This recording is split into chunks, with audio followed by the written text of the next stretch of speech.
আশা করি সবাই ভালো আছো। চলে এলাম ভূগোলের আরেকটি ক্লাস নিয়ে। আজকে দেখতে পাচ্ছ যে আমরা কোন ক্লাসটা পড়তে যাচ্ছি। নতুন আরেকটা ইউনিট, যেটা বায়ুমণ্ডল। তোমাদের সিলেবাসে 4 নম্বর ইউনিটে রয়েছে বায়ুমণ্ডল, যেখানে প্রথমেই আলোচনা করা হয়েছে বায়ুমণ্ডলীয় গোলযোগ সম্পর্কে। এখানে ঘূর্ণবাদ, প্রতীক ঘূর্ণবাদ, ক্রান্তীয় ঘূর্ণবাদ, নাতিশীতোষ্ণ ঘূর্ণবাদ, জলবায়ুর শ্রেণীবিভাগ, কোপেনের এই সমস্ত জিনিসগুলো আলোচনা করা হয়েছে। এবার দেখে নিই কি কি রয়েছে। তার মধ্যে প্রথমে যেটা আমরা আলোচনা করব আজকে, সেটা হলো বায়ুমণ্ডলীয় গোলযোগ, তাই না? তো বায়ুমণ্ডলীয় গোলযোগ জিনিসটা কি আমরা জেনে নেব, যে বায়ুমণ্ডলীয় গোলযোগ কাকে বলে।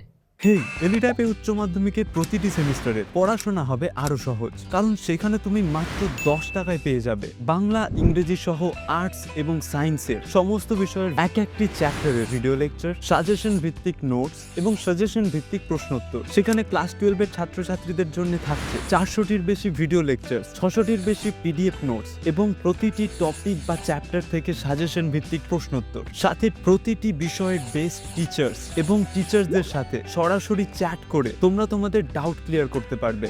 এই কোর্সে তোমরা 6 মাসের জন্য এত কিছু পেয়ে যাচ্ছ, যার মূল্য মাত্র 10 টাকা প্রতি চ্যাপ্টার। তাহলে আর দেরি নয়, এখনই এলিট অ্যাপ ডাউনলোড করো এবং পড়াশোনা শুরু করে দাও।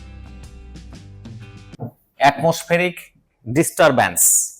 দেখো, গোলযোগ বা গন্ডগোল বলতে দেখো, মানে শান্ত পরিবেশে কেউ যদি হট্টগোল করে, যেটাকে আমরা বলে থাকি গোলযোগ করছে, তাই না? কোথাও ঝগড়া লাগলে বা কোথাও বোম পিস্তুল বাজি হলে আমরা সেটাকে গন্ডগোল বলে থাকি, গোলযোগ বলে থাকি।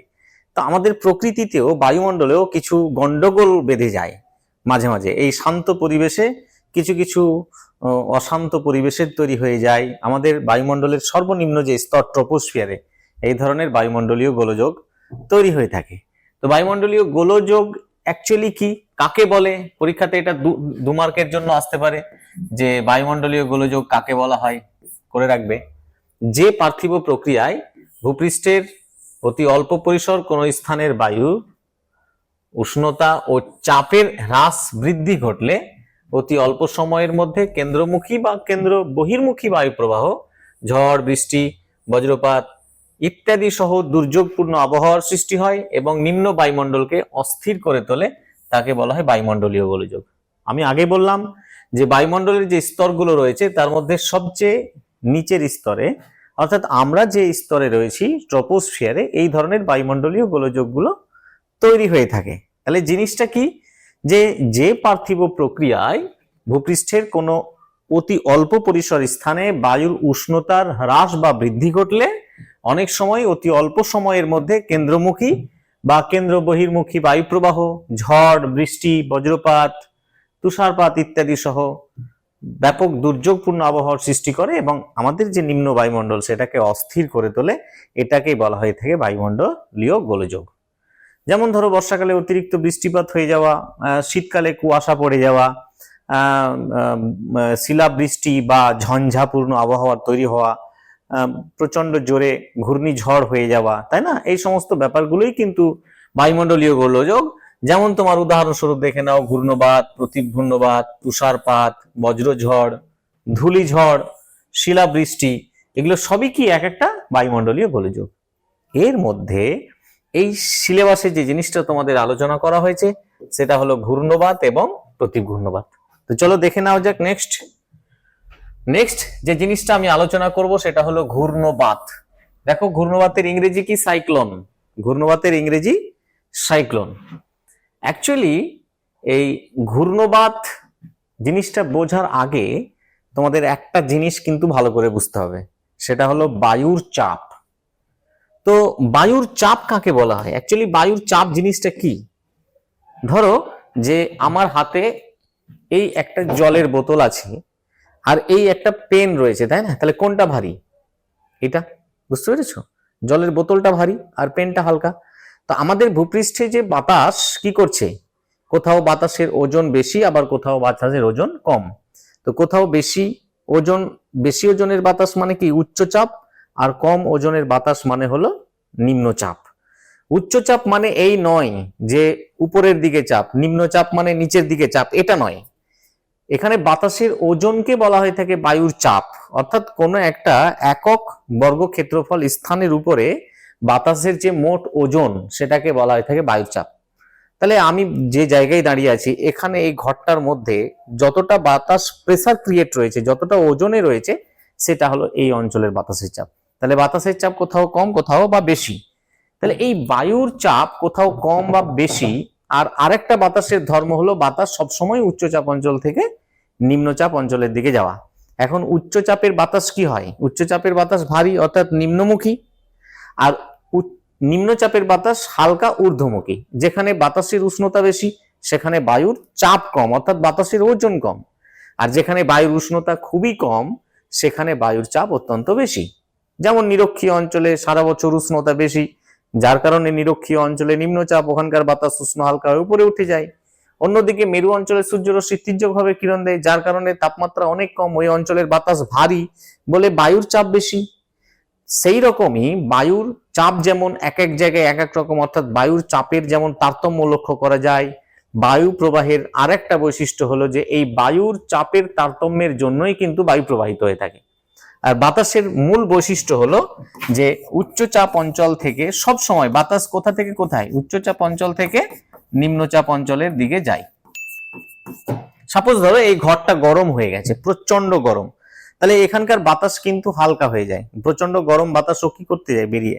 এই অবস্থায় তুমি যদি জানলা খুলে দাও তাহলে জানালা দিয়ে ওই ঠান্ডা বাতাসটা কিন্তু ঘরে প্রবেশ করবে, আর এই যে গরম বাতাস সেটাকে কিন্তু বাইরে বের করে দেবে। তাহলে বাতাসের ধর্মই হলো উচ্চচাপ অঞ্চল থেকে নিম্নচাপ অঞ্চলের দিকে আসা। এই বায়ুর চাপের পার্থক্যের কারণেই কিন্তু বায়ু প্রবাহ হয়, আর বায়ু প্রবাহের কারণেই কিন্তু বিভিন্ন ধরনের বায়ুমণ্ডলীয় গোলযোগ তৈরি হয়। আর এই ধরনের একটা বায়ুমণ্ডলীয় গোলযোগ যার নাম হলো ঘূর্ণবাত। অ্যাকচুয়ালি ঘূর্ণবাত বলতে ঘূর্ণিঝড়কেই বোঝানো হয়। আমরা গ্রীষ্মকালে যেমন দেখতে পাই না ঘূর্ণিঝড় হয়ে থাকে, বর্ষাকালে গ্রীষ্মকালে যে ঘূর্ণিঝড় গুলো হয়ে থাকে সেগুলোই অ্যাকচুয়ালি হলো ঘূর্ণবাত। তাহলে ঘূর্ণবাতের ইংরেজি কি? সাইক্লোন। সাইক্লোন এর ব্যুৎপত্তিগত অর্থ কি? দেখো এই সাইক্লোন যে শব্দটি, এই সাইক্লোন শব্দটির ব্যুৎপত্তিগত অর্থ হলো যে এটা একটা গ্রিক শব্দ। কি শব্দ? সাইক্লোন একটি গ্রিক শব্দ, কায়াক্লোমা বা কায়াক্লস থেকে এসেছে। কোন কোন বইয়ে কায়াক্লোমা আছে, কোন কোন বইয়ে কায়াক্লস থেকে এসেছে। এর আক্ষরিক অর্থ কি? সাপের কুণ্ডলী। তোমরা নিশ্চয়ই দেখেছো যে যেখানে সাপ একদম বসে থাকে কুণ্ডলী পেঁচিয়ে একেবারে, তাই না? সাপে একশো বলে ছবি করে দেয়। তো এই কুণ্ডলী পেঁচিয়ে বসে থাকা, ওই রকম সাপের কুণ্ডলী, সাইক্লোন শব্দের আক্ষরিক অর্থ হলো সাপের কুণ্ডলী। এই সাইক্লোন শব্দটির নামকরণ করেছিলেন 1848 সালে ক্যাপ্টেন হেনরি পিডিংটন। এই হেনরি পিডিংটন 1848 সালে সর্বপ্রথম এই সাইক্লোন শব্দটি ব্যবহার করেছিলেন। তাহলে সাইক্লোন শব্দটি কে প্রথম ব্যবহার করেছিলেন? Henry Piddington. কত সালে? 1848 সালে। সাইক্লোন শব্দটির ব্যুৎপত্তিগত অর্থ কি? এটি গ্রিক শব্দ, কায়াক্লোমা বা কায়াক্লস থেকে এসেছে, যার অর্থ হলো তোমার সাপের প্যাঁচ বা সাপের কুণ্ডলী। এবার চলে এসো যে এই ঘূর্ণবাত কাকে বলা হয়। দেখো ঘূর্ণবাত ক্রান্তীয় ও নাতিশীতোষ্ণ মণ্ডলের কোনো স্বল্প পরিসর স্থানের বাতাস হঠাৎ অধিক উত্তপ্ত হয়ে পড়লে একটা গভীর নিম্নচাপের সৃষ্টি হয়। ক্রান্তীয় এবং নাতিশীত, ক্রান্তীয় অঞ্চল কোনটা? মোটামুটি 30 থেকে 60, আর নাতিশীতোষ্ণ মণ্ডলটা মোটামুটি 60 থেকে 80, 60 থেকে 30 থেকে 65, আর এটা হচ্ছে ক্রান্তীয় অঞ্চলটা হলো তোমার 20 থেকে 30 আর 30 থেকে 60 পর্যন্ত। এই ক্রান্তীয় এবং মধ্য অক্ষাংশীয় অঞ্চলে, ক্রান্তীয় এবং মধ্য অক্ষাংশীয়, মধ্য অক্ষাংশীয় মানে হলো নাতিশীতোষ্ণ মণ্ডলের কোন স্বল্প পরিসর স্থানের বাতাস। মনে করো কোন একটা অঞ্চলের বাতাস কি হয়েছে? অধিক উত্তপ্ত হয়ে গেছে।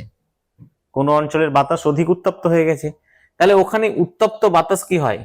উষ্ণ হয়ে ঊর্ধ্বগামী হয়। যেমন ভাবে আমরা যখন চুলোতে জাল দিই, মানে নিচে উনুনে যখন জাল দিই, তখন দেখবে ধোঁয়াগুলো উপরের দিকে ওঠে না, কারণ বাতাসটা কি হয়? হালকা হয়ে উপরে উঠে যায়। তাহলে কোন অঞ্চলের বাতাস, কোন স্বল্প পরিসর স্থানের বাতাস যদি হঠাৎ অধিক উত্তপ্ত হয়ে পড়ে তাহলে ওখানে গভীর নিম্নচাপের সৃষ্টি হয়, মানে লো প্রেসারের সৃষ্টি হয়, তাই না? এই অবস্থায় বায়ুচাপের সমতা রক্ষার জন্য পার্শ্ববর্তী অঞ্চলের অপেক্ষাকৃত শীতল বাতাস কুণ্ডলী আকারে ঘুরতে ঘুরতে ওই নিম্নচাপ কেন্দ্রে প্রবেশ করে। তাহলে পার্শ্ববর্তী উচ্চচাপ অঞ্চলের বাতাস কি হবে? কুণ্ডলী আকারে ঘুরতে ঘুরতে ওই নিম্নচাপ কেন্দ্রে প্রবেশ করবে স্বাভাবিকভাবেই, তাই না? দেখো এখানে দেখো যে এই অংশটা আমরা দেখতে পাচ্ছি যে এখানে একটা নিম্নচাপের তৈরি হয়েছে, এখানটাই নিম্নচাপ তৈরি হয়েছে। এর নিম্নচাপের মান কত? 986 মিলিবার। আমরা কি জানি? বায়ুর চাপমাপক যন্ত্রের নাম কি? ব্যারোমিটার। বায়ুর চাপমাপক যন্ত্রের নাম ব্যারোমিটার। আর বায়ুর চাপমাপক এককের নাম কি? মিলিবার। মিলিবার, যেটাকে সংক্ষেপে এমবি দ্বারা প্রকাশ করা হয়ে থাকে। আর সমুদ্র পৃষ্ঠে বায়ুর স্বাভাবিক চাপ কত? সমুদ্র পৃষ্ঠে বায়ুর স্বাভাবিক চাপ হলো 1013.25 মিলিবার। এর যদি বেশি হয় তাহলে উচ্চচাপ, কম হলে নিম্নচাপ। দেখো এখানে 986 মিলিবারের একটা বায়ুর চাপ রেখা রয়েছে, সমচাপ রেখা। তারপরে দেখো একটা সমচাপ রেখা রয়েছে, যে সমচাপ রেখার মান হলো 1000 মিলিবার। তার মানে যত ভিতরের দিকে যাচ্ছি বায়ুর চাপের পরিমাণটা কম। তাহলে কেন্দ্রে কি তৈরি হয়েছে? নিম্নচাপ তৈরি হয়েছে। আর বাইরে কি রয়েছে? উচ্চচাপ। চারিদিকে কি রয়েছে? উচ্চচাপ রয়েছে। তাহলে বাতাস সবসময় কি করে? বাইরে উচ্চচাপ রয়েছে, বাতাস সবসময় বায়ুচাপের সমতা রক্ষা করার জন্য এই উচ্চচাপ অঞ্চলের ঠান্ডা বাতাস নিম্নচাপ অঞ্চলে ঘুরতে ঘুরতে প্রবেশ করে, তাই না? ঘুরতে ঘুরতে ওই নিম্নচাপ কেন্দ্রে প্রবেশ করে এবং সেও পর্যায়ক্রমে কি হয়? উষ্ণ ঊর্ধ্বগামী হয়ে উপরে উঠে যায়। এইরূপ কেন্দ্রমুখী ঊর্ধ্বগামী, কেন্দ্রমুখী ঊর্ধ্বগামী, এই যে কেন্দ্রমুখী আর ঊর্ধ্বগামী এই বাতাসটাকে বলা হয়ে থাকে ঘূর্ণবাত। তাহলে সংজ্ঞাটা কি দাঁড়ালো? যে ক্রান্তীয় এবং নাতিশীতোষ্ণ মণ্ডলের কোন স্বল্প পরিসর স্থানের বাতাস হঠাৎ অধিক উত্তপ্ত হয়ে পড়লে ওই অঞ্চলে গভীর নিম্নচাপের সৃষ্টি হয়। এই অবস্থায় পার্শ্ববর্তী উচ্চচাপ অঞ্চলের শীতল বাতাস ঘুরতে ঘুরতে ওই নিম্নচাপ কেন্দ্রে প্রবেশ করে এবং ওই বাতাসটা ক্রমশ উষ্ণ ঊর্ধ্বগামী হয়ে উপরে ওঠে। এইরূপ কেন্দ্রমুখী ঊর্ধ্বগামী আকস্মিক বায়ুকে বলা হয়ে থাকে ঘূর্ণবাত বা ঘূর্ণিঝড়। আশা করি বুঝতে পেরেছো।